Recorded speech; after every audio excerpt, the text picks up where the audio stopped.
Good morning, everyone. I'm going to call to order our Mayor's Council meeting. Just going to start. Carol, do you have a record of all the members who are in attendance? I do, Mayor Cote. We have 3 members who are still missing, but I will check them in as they come in. Okay, thanks very much. Can I get a motion to adopt the agenda as outlined? Moved. Second. Second. Okay, and we're going to call a voice vote. All those in favor? Aye. Aye. Aye. Aye. Opposed? It's carried. Moving on to the approval of our minutes from the April 23rd meeting. If I get a motion. Moved. Been moved and seconded. All those in favor? Aye. Aye. Opposed? Carried. Okay, we're now going to move on to public delegates. We do have one delegate from the public this morning, and I understand John Irwin is on the line. So I don't know if Mike, if you can introduce the public delegate or make sure he's available. Mike, you're mute. Yes, good morning. Good morning. Is it John Irwin? Yes, it is. Good morning, mayors. Thanks for giving me the chance to address you this morning. So should I Yeah, just welcome. start? You can begin, John. Thanks for joining us. This is the first time we've done delegations on the Mayor's Council, so appreciate you joining us today. Yeah, and I appreciate everybody's efforts in these days of heavy lifting with with COVID-19. So I just want to acknowledge that at the top. Yeah, so basically at the Vancouver Park Board, we've introduced a motion that I'm pretty confident will go through to explore options to reduce motor vehicle traffic in Stanley Park. And so I'm hopeful that I can get regional support to ask Translate to increase service within the park by transit. As you all might know, currently only the number 19 bus that goes into the loop is there. And at one time, for many years, there was a round the park service. So I'm hopeful that we can get some kind of that reinstatement of that round the park route. Maybe it could be possibly a hybrid or an electric bus pilot to highlight sustainability as we move forward. I know it's a challenging time, but I don't think we can necessarily afford to not move forward on climate change emissions and things like that. And increased service to the number 19 would also be helpful. And then perhaps there could be some pullover stops on the causeway in cooperation with West Vancouver Transit. Not necessarily the express buses that go out to Horseshoe Bay, but some of the buses that go out to other points in the West Vancouver system could be, stopping there. Yeah, so that's basically my ask, is that you guys could get behind this. It would be great to have one bus that goes around the park that connects to the SkyTrain system somehow to maintain the regional connectivity. But yeah, so I just wanted to put that request in, and hope that we can move forward with something like this in the future. Okay. Thanks for your time. Okay, well, really appreciate you joining us today, John. And I think we recognize there's some changes in terms of travel patterns because of COVID-19, and I know there is adjustments that's happening with some of the service levels. We do have challenges in terms of adding service given some of the financial challenges we face, but I do know modifications are being made in unique circumstances. So I think probably the next step is maybe to have someone directly from TransLink staff to follow up with you directly in the Parks Board regarding this request. Great, that sounds good. Thank you. Okay, thanks for joining us this morning. Okay. Yeah, take care, everybody. Thank you, John.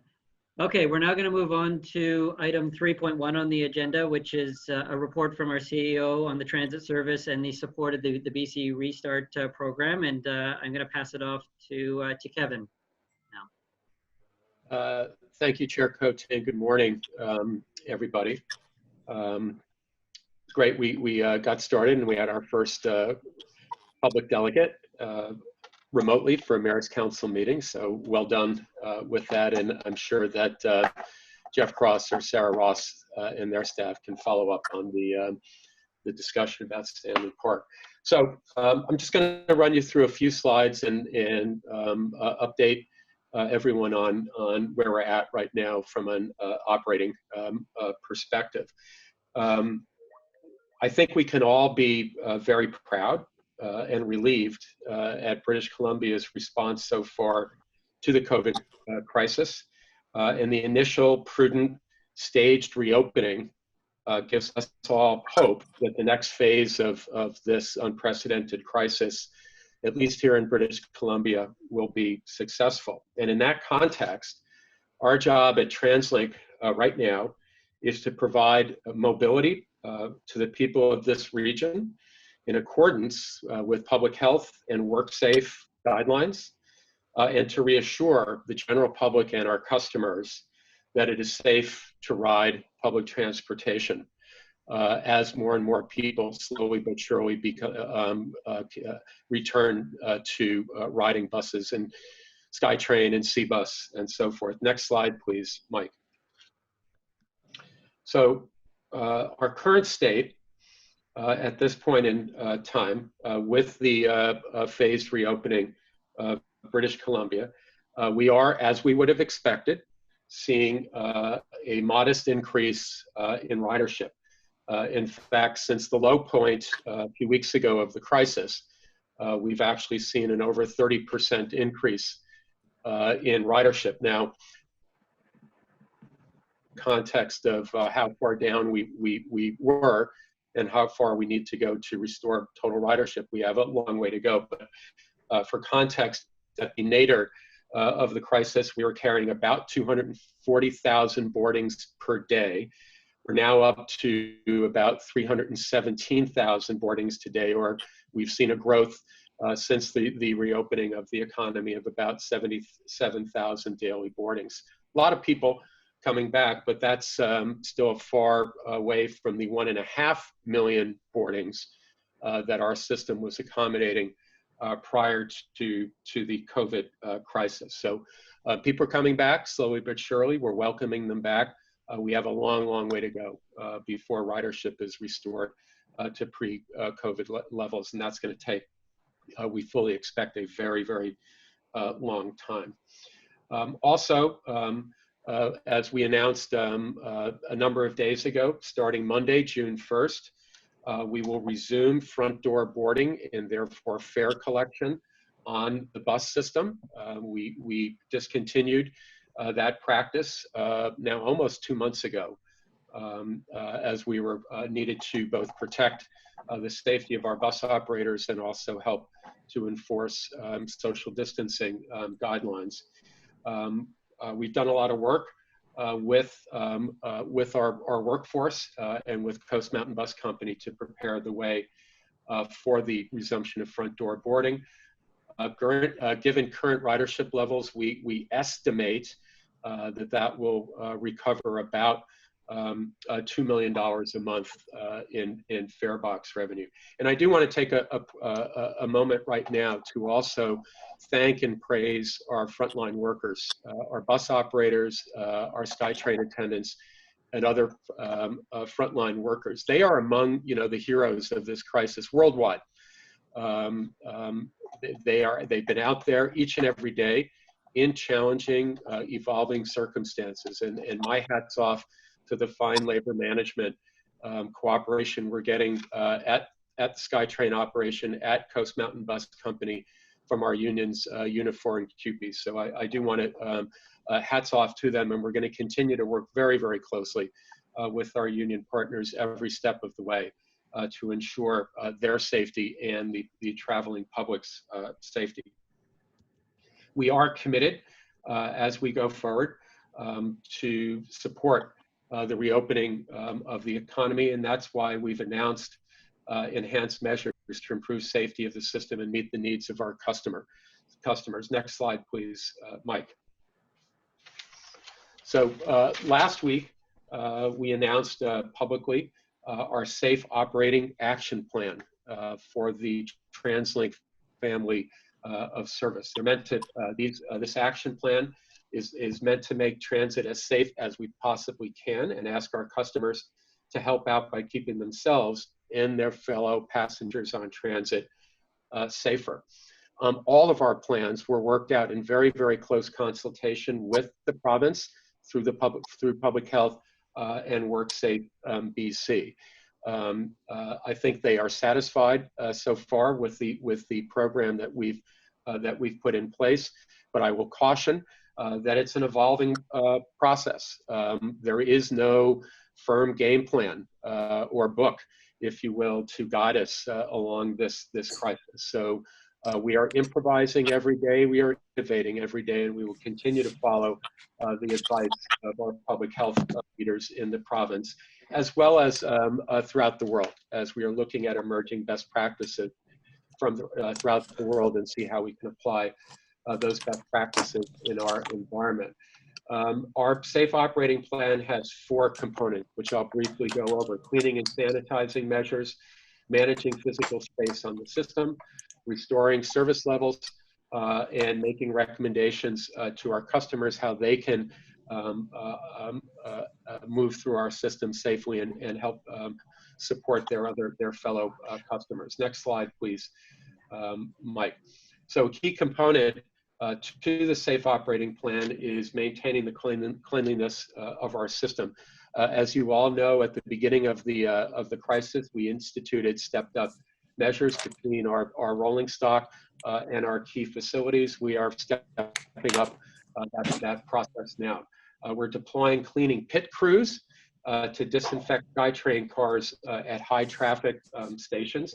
Pit crews will be stationed at major hubs to disinfect high touch surfaces on trains during peak hours. Crews will also clean onboard trains between stations. We're increasing bus and C-bus disinfecting schedules. We're doubling the schedule of cleaning to twice a week on those vehicles and vessels as well. We're maintaining our daily cleaning and disinfecting schedules on SkyTrain vehicles, West Coast Express, and all Handy Dart vans. This cleaning routine includes disinfectant spray down at poles, seats, ceilings, handles, windows, sills, and all other high-touch surface areas. Next slide, please, Mike. As we begin to see more people returning to the system, we have to ensure as best we can that physical distance can be maintained. That's been an overarching consideration of ours in working with WorkSafe and public health. So among the things that we're doing, we're implementing new ways to manage physical space across the system and limiting the number of passengers on boarding buses. So as ridership now begins to come back, we are going to see more quote unquote crowding. And I think our definition of crowding in this COVID area and the notion of social distancing is a very, very different consideration. So just yesterday, we announced new guidelines for our buses on June 1st. All the seats on the buses will now be available to customers. We are requesting that customers, if they can, please don't stand on the buses.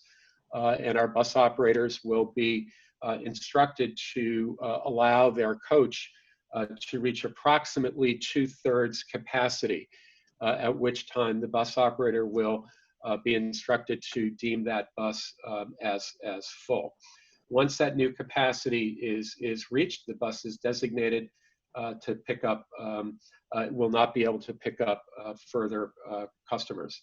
So we can't, in a public transit environment, maintain the 2-meter spacing as more and more people board buses and trains. So there are a number of different steps that we do have to take to mitigate. And I'll get into some of the customer steps in a few moments as well. So I mentioned that on bus, the bus operator will be empowered to maintain about a 2/3 capacity. On SkyTrain, we have a somewhat different approach. Some SkyTrain stations will have a maximum of 2 entrance fare gates entrance fare gates at station entry points, with the other fare gates to exit only. That will allow a certain amount of metering inside the SkyTrain network.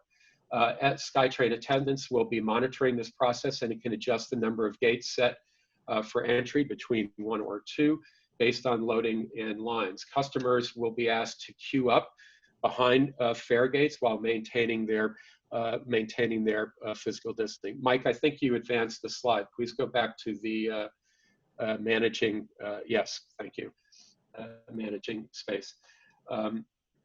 And to support that, we've put signage and decals out throughout the system, as you can see pictured here on the slide. Our objective on the SkyTrain network is to attempt to keep to about a 50% loading on the SkyTrain network and SkyTrain cars. So we do ask customers to be a little bit patient with that, and also to adhere to the markings they see out in the system. Similarly on C-Bus, our expectation is to maintain about 50% of normal capacity on C-Bus as well. And C-Bus attendants will be managing that through the turnstiles at both Waterfront and Lonsdale Station. So people will see throughout the system these decals as they begin to be installed. Behind the line platform decals, directional keep right or left sign on sign poles and at fare gates, directional keep right stair decals, physical distancing, and behind the lines decals at Compass vending machines as well. We've begun installing this customer information at our major stations, including VCC Clark, King George, Surrey Central, and Lougheed. The 8 highest ridership stations will be fully installed by next week, and all of the stations, including Canada Line, should be installed with the decals and markings by June 19th. Next slide, please, Mike. Safety on this system is the responsibility of everyone. That's why we're asking our customers to mind a number of different recommendations. Please don't travel. If you're feeling sick, stay home. And I think you hear that from Dr. Henry all the time. We're asking all of our transit customers to please, if they can, use non-medical masks, face coverings when waiting or on board our vehicles, vessels, or trains. If you can, travel off-peak, travel outside of the peak times where you may expect to see more crowding on your bus or SkyTrain. So if you can do that, if your employer allows you to do that, please try to do that. That can spread out the ridership, and we can better accommodate everyone going forward. And we do advise customers, allow more time for your commute. You know, if the bus is reached at 2/3 capacity, you might have to wait for the next bus. For example, you might encounter from time to time during heavy use period lining up outside SkyTrain stations. So we do ask you to take a little bit more time in the system. We've added hand sanitizing stations. You can see that pictured in the lower left quadrant of the slide at key locations to the network. And we've been sharing information with our customers throughout our social media network on tips and how to use the system at this point and time. Next slide, please, Mike. And to manage, of course, the increased demand, as BC opens, we're restoring service across the system. We announced a couple of weeks ago that we were able, based on an arrangement with the province, to defer and not have to proceed with the major service reductions. So we are now in the process of, in fact, restoring all of our service to fairly close to pre-COVID levels. Bus service is operating on all of our routes. Now, CMBC is still engaged in a practice, a very modest practice, of canceling a certain number of trips on highly underutilized routes, very, very strategically, so as not to inconvenience customers and certainly not to cancel routes. And most of that, those buses that are canceled from certain routes are then redeployed to services and routes where we tend to see more people. That way we can, again, ensure that we minimize any occasions of overcrowding that could frustrate our public health opportunities. Expo Millennium line have been now restored to all pre-COVID levels, so we're largely operating 100% of service, and Cannon line is operating fairly close to pre-COVID levels. C-Bus will be maintained at 30-minute service every 30 minutes. We will continue to monitor ridership, and if we exceed or we're approaching exceeding that 50% capacity, we may add another vessel to the route at an ongoing basis while ridership. West Coast Express will be still operating just 3 of the 5 daily trains, and again, we'll continue to monitor ridership, and if we have to eventually step up and add trains to the service to meet the demand, we will continue to do so. Handy Dart will continue to meet all demand in the system. Demand for Handy Dart remains quite low, but as demand picks up, we will certainly be there to provide that. Last slide, Mike. So wrapping up, really what's next? We will continue to monitor ridership on a daily basis throughout the system. This is an evolving situation. We don't know how fast ridership will come back. We do expect it will come back quite gradually, but we will ensure that we can be as agile as possible if we see situations in the system that require mitigation. We'll continue with our partners in the province and elsewhere to evaluate our Safe Operating Action Plan. And as we see new ideas and innovations emerge, either locally or worldwide, and if they are features that can be introduced to our system, we will consider that and do that over time.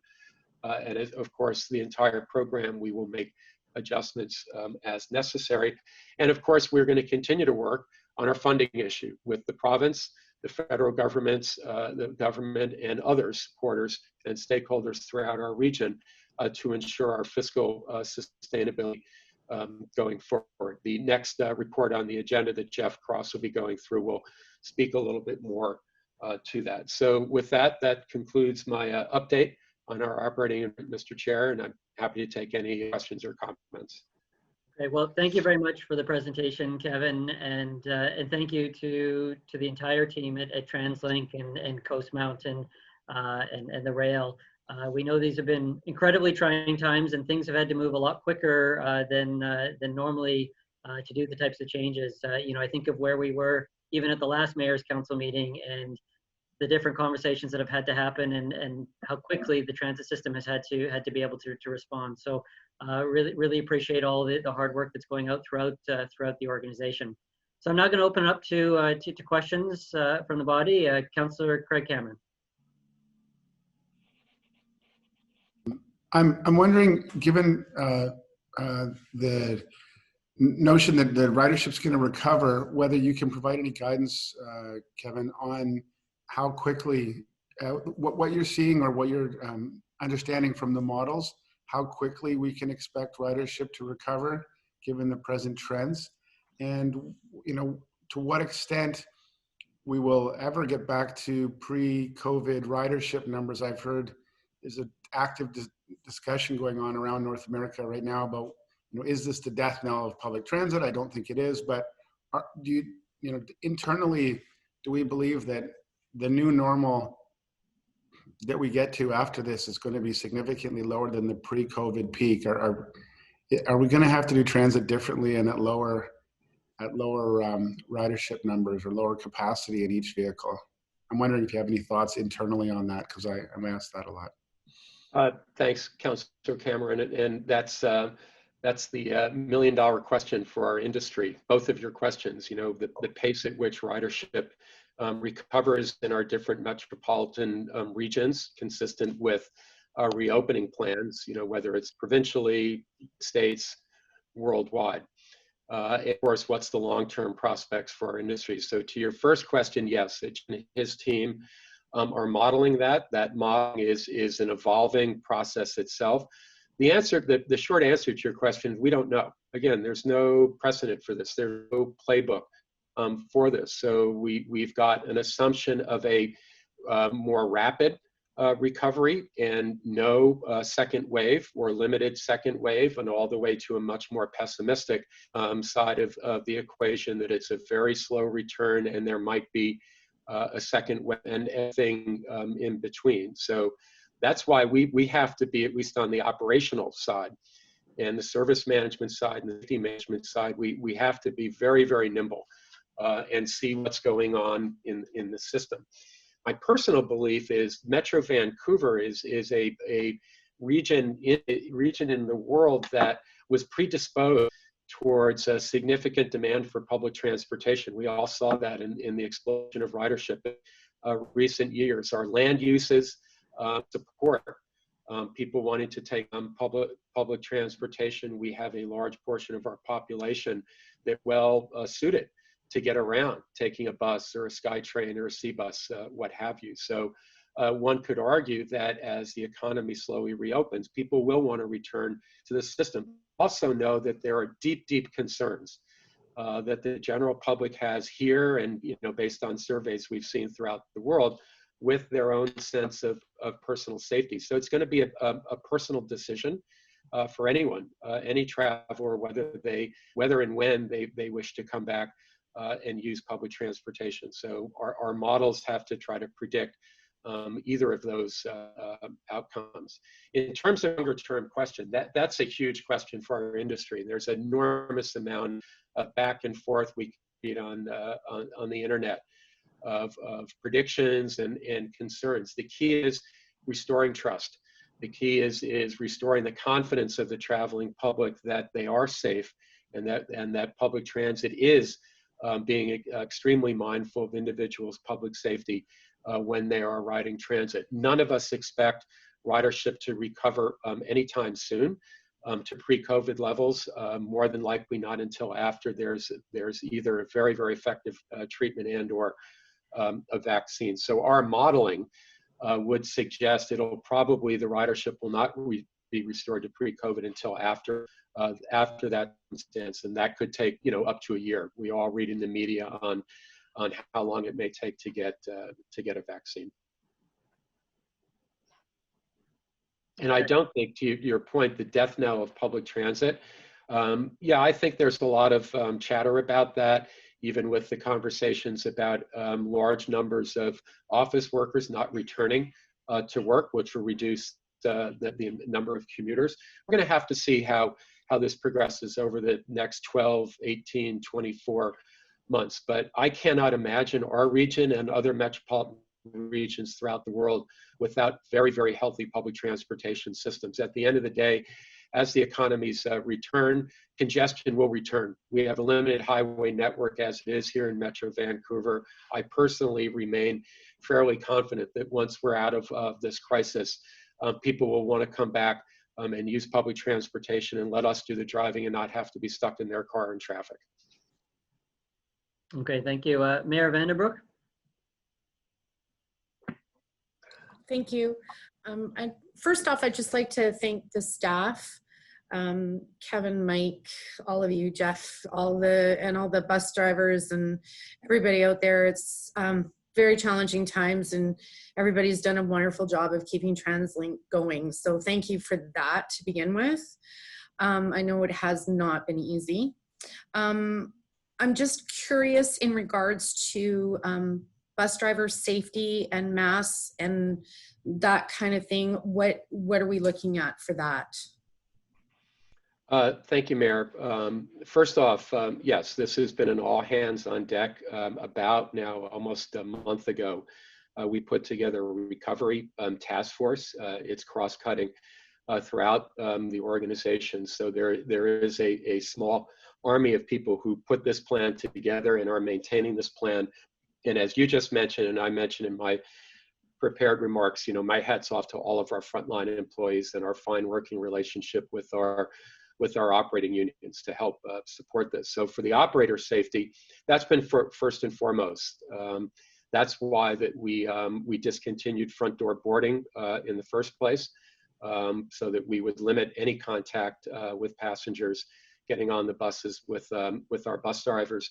With the resumption of front door boarding on June 1st, next week. All of our buses will either have the existing permanent barriers supplemented by shields around the fare box, or vinyl covering, which you can see pictured if Mike would go back to the slide. Where is it? It's the current state slide, Mike.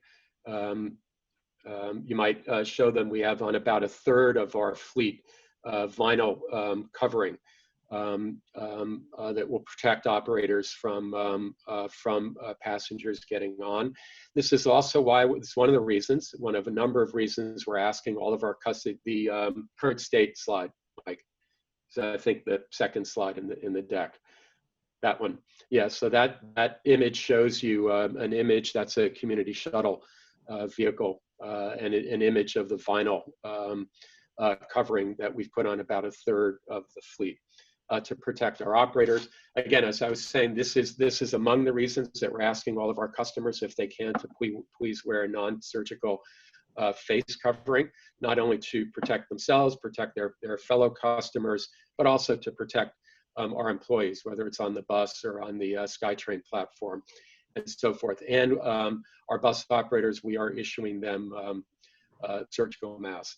Other than that, it's a daily conversation with our workforce, with our operating folks on anything and everything we can do to provide for their safety in the system. Kevin, I wonder if you can, Mayor Vanderbroek also kind of asked about masks and kind of the strategy for customers in the system and kind of the thinking behind what TransLink is doing there. Sure, thanks, Chair.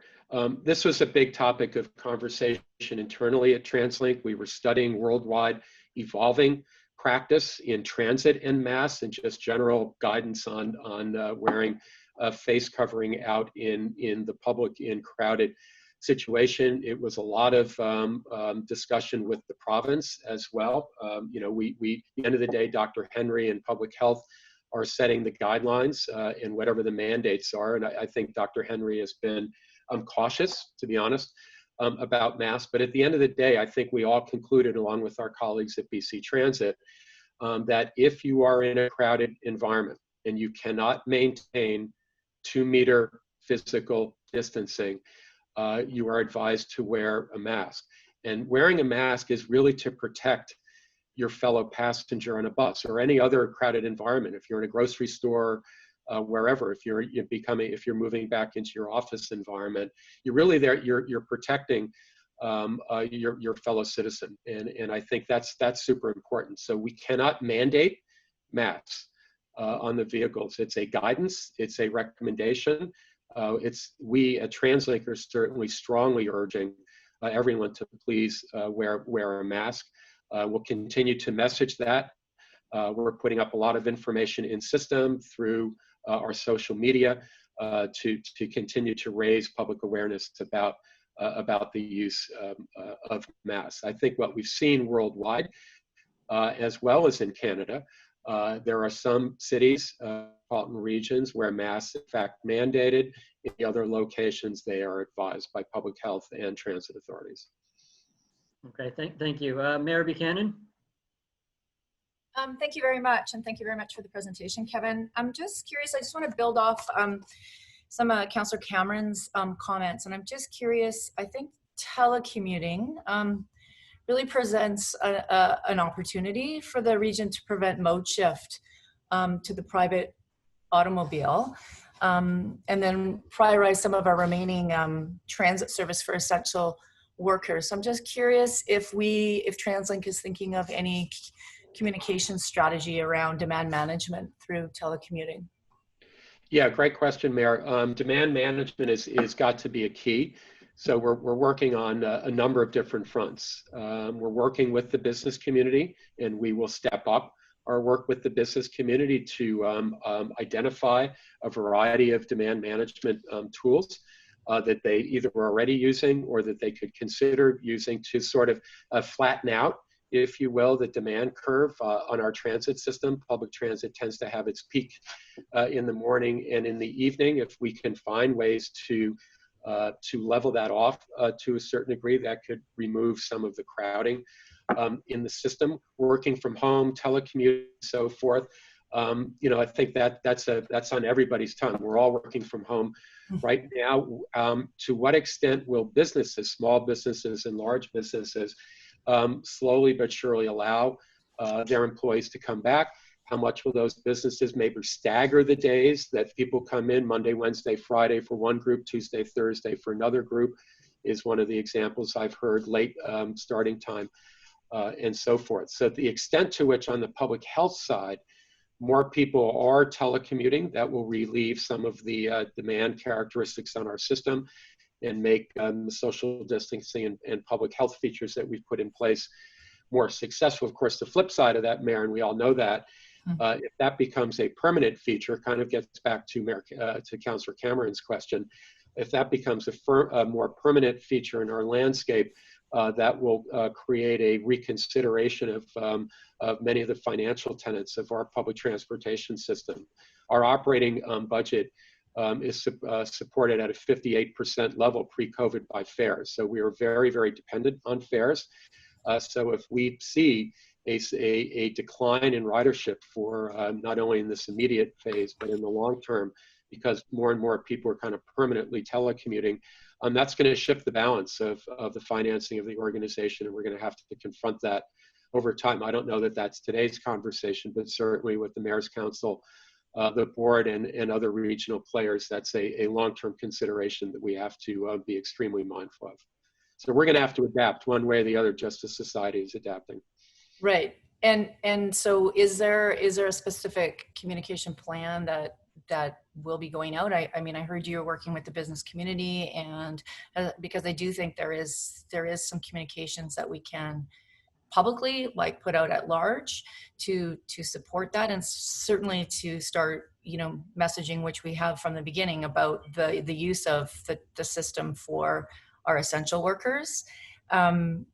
So there's that. And then the other, just to, in terms of, maybe not the conversation for today, but looking long-term, yes, if more people are looking at telecommuting, then it goes back to, and I think I raised it a while ago, in terms of long-term recovery and long-term restructuring of systems, not just within the region, but, to the east and west of us, and to the south of us. And how do we build out the entire network so people are being able to move, not just within Metro Vancouver, but out to the valley and up to Sea to Sky and down to Cascadia, like that corridor down there. And how does that all work? So people who are, yes, working from home, but still need to connect with their business contacts, et cetera, throughout the larger region.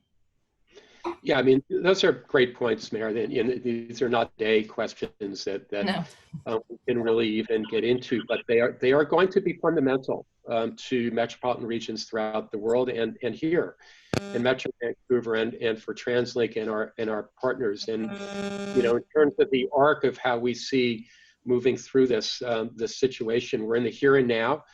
Still managing an evolving operating situation. We're still managing very, very significant deficits that will extend through this year and probably into next year, at using various different scenarios. Sort of back to Councillor Cameron's point. But as we get further into this year and certainly into next year, your questions, your points, those are going to be dead center in our consideration. And when we start rethinking T2050, our long-range plan for the region, the COVID crisis is absolutely going to influence how we're thinking about the next 30 years, the next 5 years, the next 10 years for that matter, in how our metropolitan regions should evolve, and what the role of public transportation is to serve that whatever change in land uses and how people get around and interact with their workplace. These are all fundamental issues that we're going to have to dive in the months ahead with the Mayor's Council and with so many other players regionally. Right. Thank you very much, Kevin. And I want to echo Mayor Val's comments in terms of the thank you to yourself and the staff and all our drivers for making this the best scenario in not a very good time. So thank you. Thanks, Mayor. Thanks, Mayor Buchanan. Mayor Vagermoff. Thank you, Chair. Yeah, I just wanted to find out, Kevin, from your perspective, you mentioned a certain number of scenarios that you guys are planning for. One of the worst case being that, you know, demand doesn't quite rise as quickly as we would like, and there may be a second wave. Dr. Henry has essentially stated that a second wave is inevitable. I want to know, despite having multiple projections that you're looking at, is the highest confidence projection taking into account the fact that there will be a second wave? Hey, Mayor, why don't I have Jeff respond to that? He and his team have been doing some exceptional modeling, and I think Jeff can give you the best concise answer of what we're thinking now. But do remember, we have no idea what's happening a month from now, let alone several months from now. So it's projections, it's guesswork. It's just, you know, it's accessing the best available information. But Jeff, do you want to further respond to the mayor's question? Yeah, I would suggest we are going to hit it actually in the next item on the investment plan. It's part of the report to you, outlines the 4 scenarios that we're working on. And the short answer is we're not making a bet on any one of them. We just have to outline them because as Kevin pointed out, we don't control what happens here. Nobody does, but we are obviously a taker of what the province and the PHO say. So we are outlining different scenarios that we believe are plausible based on what we're seeing, what we're hearing from the province, et cetera, and then bringing forward to you and to the board and to the province a range of what the financial impacts would be under those different scenarios. So I think that's probably, Mayor Vagramoff, a really good segue into the next report and presentation. And I think we can probably dig a little bit deeper, and if there's further questions about that, we can dig into that. But why don't we move this, the CEO report for information? Yeah, I'll move receipt. Second. All those in favor? Aye. Aye. Aye. Opposed? Carried. Okay, so I think we've got a good transition now into the next steps for the recovery and investment plan in 2021. And Kevin and Jeff, I understand you have a presentation here. Yeah, we'll just go straight to Jeff. Yeah, this is just a verbal, Mayor. In your package, starting on page 7 for the Mayor's Council is a report from us on the next steps of what we believe we should be thinking about for the investment plan. You'll see on page 7 the well-used graphic now about the acute phase recovery and rebuilding, about where we think in the pandemic, and I think back to Mayor Vagramoff's point, right now we're in the recovery, but we could oscillate between the different stages of this back and forth for the next while. So we're thinking about the recovery phase, and we're thinking about how do we position the next investment plan. So we had been planning, as you're aware, to bring forward an update to the phase 2 investment plan in July that would have substituted out the Surrey-Langley SkyTrain for what would have previously been the LRT project. So we have been looking at what the alternative paths are for that, and I will bring that up in the next item after this one. But as far as actually pulling together an investment plan, you will see some of the considerations that we've outlined about what are necessary in order to have the fundamentals in place to actually be able to build an investment plan and have you consider what the revenue forecast will be and what we can actually afford to put forward. We point those out in 2 sort of buckets. The first of which is around the nature of what relief funding, the timing, magnitude, and the kind of composition of what relief funding may be forthcoming from both the province and federal government.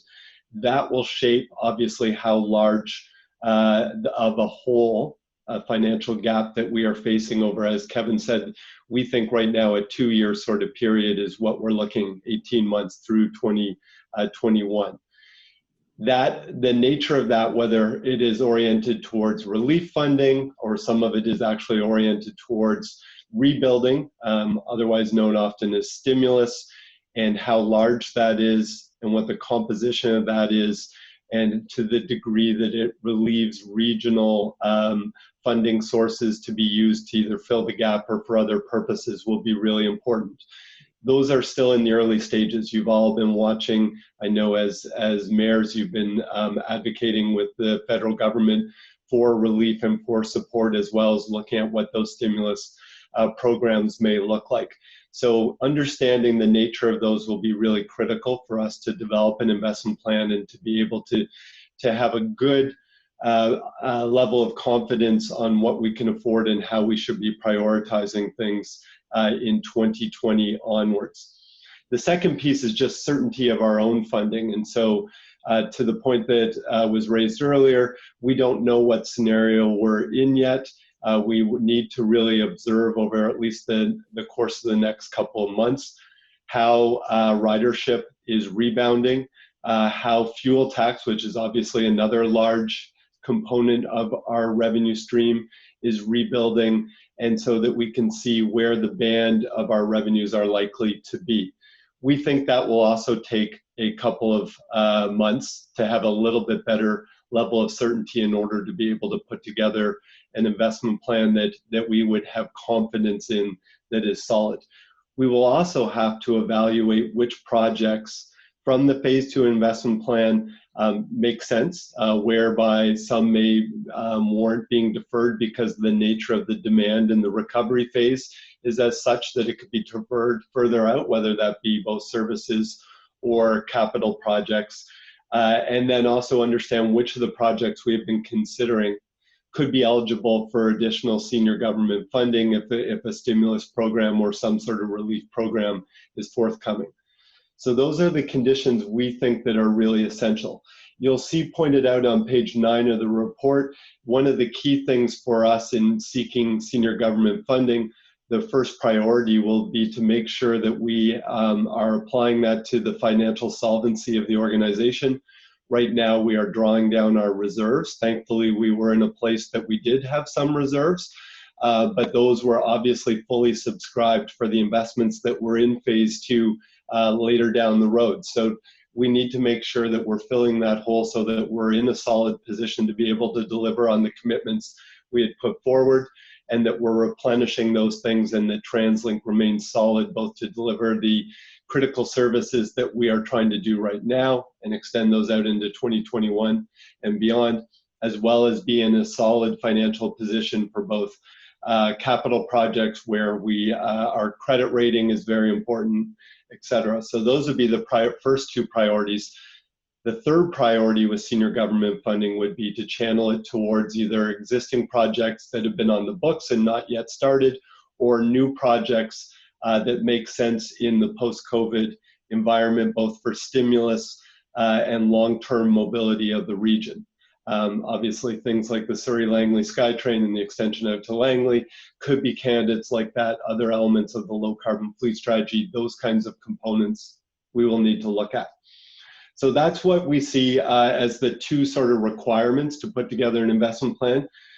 Per the previous questions from Mayor Bagramoff and others, on page 10, you will see the 4 scenarios that we have been tracking that are different, basically vary by 2 dimensions. The first is how long is the acute phase in place where physical distancing is in effect and really restricts the amount of economic activity and the demand on the system. And the second is the economic recovery rate that we're looking at, how deep of a recession or even a depression that we're looking at. What you saw and you see in this report are the estimates we produced in April. We now have some updates, obviously, based on the Restart BC plan, where we know that the physical distancing is not July 1st that we had assumed previously, but has already started. So we will be updating these.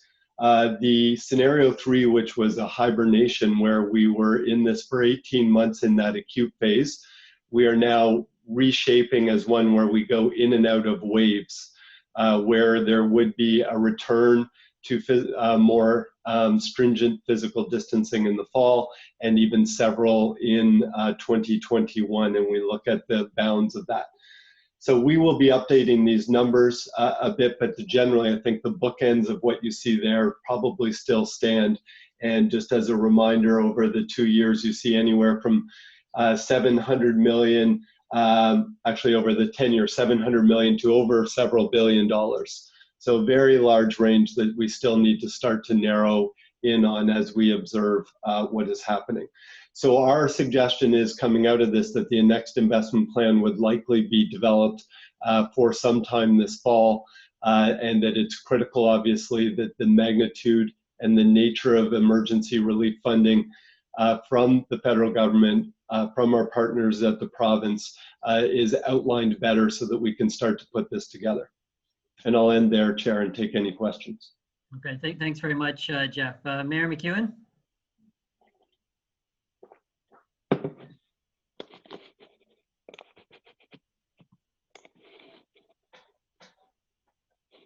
Mayor McEwen, are you there? Sorry, had the microphone off. No, Jeff, thank you again for the report, and I realize these are very troubling times, so I just had a point and a question.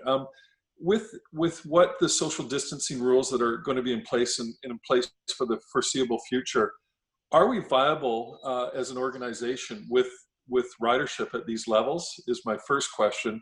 The second question is that in the previous Mayor's Council, we received some funding for the phase 2, which was the LRT through SurreyNet. Is that funding, has there been any sort of conversation as to if we could use some of that funding to just get out of or just to be able to facilitate day-to-day operations currently? So on the first question, we are viable. In fact, we're essential would be my quick answer. And that was, I think, the nature of the agreement also with the province and the recognition by the provincial government that to restart BC, we needed a vibrant transit system that had sufficient services to move people around. And we're seeing that, as Kevin pointed out earlier, we're already over 300 and some thousand daily boardings on the system. You are correct that we will be capped for as long as we are in the physical distancing environment. That right now the guidance is that we're trying to maintain as a province the 60% of pre-COVID contact levels. That translates relatively proportionally to the amount of demand that's on the transit system. It will be capped not exactly to that, but it's a good sort of litmus test to that. Now, that said, we also have the constraints of trying to provide more physical distance on our vehicles and to reduce the overcrowding, both from a health and safety perspective and a confidence and comfort level for our customers to be able to return and to be able to use the system safely. So those two things start to basically develop a bit of an equilibrium over the next however long this is, 12 to 18 months. I think your question, Mayor McEwen, is also at the financial viability. We are in a reasonable position right now to be able to weather a few months and more months of this, but we do need urgent clarity on where senior government will be so that you can start making some difficult decisions. So this is not sustainable for a long period. Those kinds of losses that you see, shortfalls that you see outlined, if they are on the higher end of that in $1 billion, et cetera, we cannot maintain the level of services and nothing else changing. On the final question about the LRT and the Surrey-Langley SkyTrain, that is the next item we will talk about. There is a general request. That money was pegged to the LRT. And so, as you're aware, we brought forward a business case for the Surrey line that would free up that money and reallocate it to that project. So those are contingent on that. There are conversations we've been having and pushing the federal government to maybe loosen the strings on some of their other programs, whether that be the federal gas tax or that Investing in Canada Infrastructure program, to be able to use some of the unallocated or projects that we may defer. Could we use some of that funding towards filling this gap? And we can talk more about that in coming items. Okay, thank you. Mayor Walker? Thank you, Chair Cote. Jeff, my question is kind of around the difference between operational and capital costs as we go forward. And I'm kind of guessing a lot of what we're talking about here is the operational pieces. But what impacts do capital funding and capital costs have for us over the next number of years. I'm thinking about new buses, perhaps new cars for the transit system and so on. How tied in are we to those capital requirements? Are we still of the belief that they will be necessarily when they come here, but that they're also going to tie up a fair amount of money going forward? Well, there are basic levels of even a lot of our capital is just sort of maintaining the system as we have it today. So whether it be replacing vehicles, buses that are on a 15 to 17-year sort of cycle, and so we work through that. A lot of that funding actually comes from the federal gas tax. It pays for 90% of that. So to the degree that the region is only paying 10%, to your question, how big of a deal is that? It's not as large of a deal. Some of the other items that the region pays the greatest share for tend to be state of good repair. And so those are areas that we would say you cannot sacrifice, or else you're going to pay more in the future and the reliability will decay on the system, and you end up with a much bigger bill in years to come. On the expansion elements, that's where we can start to look at. And some of those expansion, we do have some latitude. Some are already committed, but some we would be looking at in the future. Many of those are highly leveraged by the provincial and federal programs already. So the regional share tends to be the more modest. That's not to say that is not impactful and material to the challenge that we have right now. And so that gets, I think, to Mayor McEwen's point, can we work with the federal government and advocate for a greater share to be able to relieve some of the regional share for those projects that we think are still essential, and to use that to fill the gap that we have. Thank Mayor you. Walker, if I could just add to, because we are going to, in the months ahead, as we put together a budget for 2021, and more or less simultaneously, though a little bit lagging, reconsider with the Mayor's Council, the 10-year Mayor's Vision. We're going to have to look at our operating expenses and our capital program, and we may well have to find a different balance and a new balance, and we're going to have to identify what are the highest priorities. So as Jeff mentioned, a significant portion of our capital program is, of course, big expansionary programs, but a significant portion is just maintaining our physical assets in a state of good repair, whether it's the SkyTrain Guideway, for example, and its systems, or rolling stock. So I think your question is a very, very important question that we corporately at TransLink in the months ahead are going to have to confront. And it will be based on the extent to which this crisis has caused damage to our finances and the extent to which we receive different aid from senior levels of government and what type of aid that might look like. Thank you very much. Thank you. Mayor Begemoff. Thank you, Chair. Yeah, just following up on the earlier points there. I guess with a comment, I'm taking a look here on page 10 there. So I see sort of the four scenarios there. I assume that the second wave piece is more sort of in the 3 and 4 with regard to the period of physical distancing. Is that right? That is correct. Okay. So I guess, when we were talking earlier as a council and as a region about parks, we had Bonnie Henry, quoted in the press as saying that the chances of having transmission occur on a trail, passing somebody on a trail, is infinitesimally small, which tells me that our PHO is a precise person in the way that she uses her language, rather than just saying, you're probably not going to get it. The CBC is quoting Dr. Henry, saying, we have never had a pandemic in recorded history that has not had a second wave. And the headline is, BC's top doctor says second wave inevitable. So I will leave this topic with this piece here. I'm not somebody who's excited about doom and gloom. I don't like this situation any more than anybody else does. I just want to urge that we use this information that we have and this lead time that we have to prepare for what our top doctor is essentially saying is inevitable, which is a second wave. And that will no doubt affect our operations. And I just want to make sure that we have a really, really grounded, realistic view that there, as far as I'm concerned, I'm operating from a perspective that there is going to be a second wave. And anything above that, anything better than that would just be a cherry on top of the sundae here. But the reality at this time, from my perspective, is there is going to be a second wave, and I think we should be preparing for that. Well, I appreciate the comment, Mayor Vangermoff, and I think we don't have a crystal ball as to lay out, but I think the signals do indicate that we could definitely be moving back from where we're moving forward to right now, and we have to plan from that, both from an operational, but probably even more important from a financial. And I think that's the importance of making sure we don't lose track of any of the four scenarios we put out, no matter how good it's maybe looking at the moment there.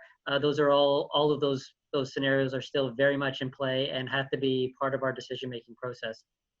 Councillor Cameron. Well, just following up on Mayor Vangermoff's point, for Mr. Desmond or Mr. Cross, what would we be doing differently right now if we thought that a second wave was inevitable? I don't believe go ahead, Kevin. Well, there's two dimensions to your question, and I think Mayor Vangermoff's point. There's the operating, the health and safety and operating dimension, and there's the financial planning and forecasting dimension. So, on the second, you see on page 10 of Jeff's report that we are doing the financial planning and the modeling that Jeff and his team are doing on really a daily basis is trying to do our best to predict an outcome.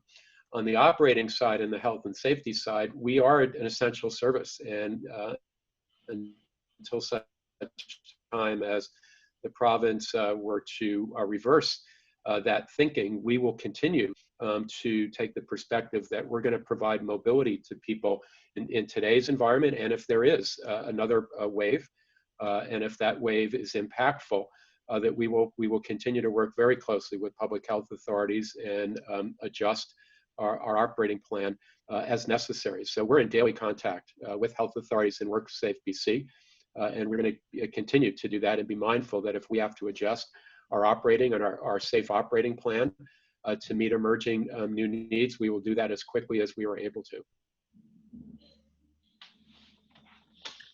Okay, appreciate those responses. So this was just a report for information. If I can get a motion for receipt. Move for receipt. There's a seconder? Second. All those in favor? Aye. Opposed? Carried. Okay, moving on to the last item in our public agenda, 4.2, an update on the Surrey-Langley SkyTrain project. Thank you, Chair. So you have a short report in your package that updates you both on the sort of technical process that is underway, as well as the approval process and where we're at. This obviously pivots from the conversation that we just had about the investment plan and the realities of where we are at with that, and thus the effects that it has on this project. So as you're aware, you can see on page 11, we have completed much of the technical work. We have a business case in place. It's a business case that we think is very solid. When you asked us to look at this back in late 2018, December, I believe, we went in with an open mind to look at what this would be, came back, and it was a very strong business case. There is nothing that in our minds that have changed for the reasons that Kevin talked about, the fundamentals going forward. We look out to 2050 when we do the business casing. We were already thinking about sort of decarbonization, low cost alternatives, et cetera. So we believe the business case is very solid for this. You see some of the steps that are underway. It's with the provincial government and the federal government for their reviews. We've also obviously been working with Surrey to get ready on the master agreement and the compensation and contribution agreement. And in the past, you have seen the partnership agreement work that we've been doing both with Surrey and the township and city of Langley, looking at the urban planning efforts that they are doing to support this project eventually all the way to Langley. But obviously in the first stage, we are looking at right now to Fleetwood. So this does get caught up in the investment plan process, as I mentioned in the previous item. Our approach had been to bring this forward in July for approval, because any project more than $50 million by our legislation, capital project, needs to be outlined in an investment plan. Because we don't believe we can do an investment plan because we can't meet the litmus tests of certainty for forecasting, et cetera, it starts to point to a later approval date for this. You do see identified in this, if we wanted to advance it at this time, all other things notwithstanding, we would require relief from the provincial government on that requirement to have it in an investment plan. Our current sense is that that is probably a low probability with everything else that they are dealing with. Secondly, you see we need to understand what the cost formula for this project will be. There is an assumed cost for sharing already in place based on the phase 2 investment plan. Though part of what we're seeking, both I think as the region and potentially the province with the federal government, is increased federal share around capital programs. That could impact both this particular project and other capital projects that Mayor Walker was asking us about within our investment plan. So as such, there are still some decisions that would impact the approvals by Treasury Board and how much the regional share could be in this. The other questions really are related about resolving the senior government funding hole to bring forward an investment plan, and when would that occur? So while this is not yet definitive, it would appear that we are heading towards a fall investment plan. Obviously, the critical condition is understanding where the senior government relief piece would be, as well as any stimulus funding, which may also impact the scope of what we would want to advance of this project by the fall. So all of our other work is well underway, and we continue to work with the provincial government and the federal government on this. Do want to reiterate, we think it's a very good project. To remind you, it was a net cost neutral project compared to the LRT project that was in the investment plan. That continues to be the cost estimate, so it's not negatively or positively impacting our investment plan finances, all other things notwithstanding. So that is where we're at right now. We'll continue to keep you updated, but based on our conversations with the province and with the federal government on what the most likely path is. I'll leave it for any questions, Mayor. Okay, thank you for the update. Open up to the body if there's any questions or comments. Not seeing any come up. I'll look for a motion to receive. So moved. Again. All those in favor? Aye. Aye. Favor. Opposed? Carried. Okay, so that brings us to the end of our open meeting. Our next open Mayor's Council meeting is on June 25th.